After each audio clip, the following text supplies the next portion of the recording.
அவன் தான் எல்லாம் தெரிஞ்சவனாச்சே, அனைவரையும் ஆட்சி செய்யக்கூடிய ஆண்டவனாச்சே, அவன் ஏன் இந்த போரை நிறுத்தவில்லை என்று கேட்கிறார். சத்குரு சொல்றார், ஆரம்பத்திலே தன்னை ஒரு மனிதன் போல கண்ணன் வெளிப்படுத்துகிறான். யாருக்காவது வலித்தால் அவனுக்கு வலிக்கிறது, யாராவது சிரித்தால் அவன் சிரிக்கிறான், யாராவது அழுதால் அவன் அழுகிறான். ஆனால் இந்த இடத்தில் வருகிற போது படைப்பினுடைய ஒரு அம்சமாக நின்று கொண்டு கண்ணன் பேசுகிறான். காரணம், இயக்குவது கடவுள் அல்ல, அவரவர் செய்த கர்மவினை. போராடுவது அர்ஜுனனுடைய கர்மவினை, எதிர்த்து போராடுவது துரியோதனனுடைய கர்மவினை.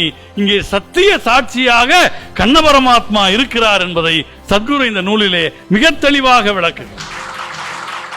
யமன் என்ன வேலை பார்க்கிறான் என்று நீங்கள் பார்த்தீங்கன்னா, அது ஒரு குரியர் சர்வீஸ் தான்.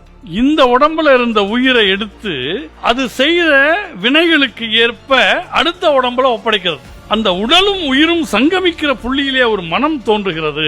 அந்த மனம் கர்ம வினைகளை ஏற்றுக்கொண்டே இருக்கிறது. அந்த கர்ம வினைகளுக்கு ஏற்ப வாழ்க்கை செயல்படுகிறது. இறையருளோ குருவருளோ இருக்கிற போது கர்ம வினைகள் கழிகின்றன, அந்த உயிர் முக்தியை நோக்கி போகிறது என்பதை கிருஷ்ண லீலா என்கிற இந்த அருமையான நூல் நமக்கு உணர்த்துகிறது.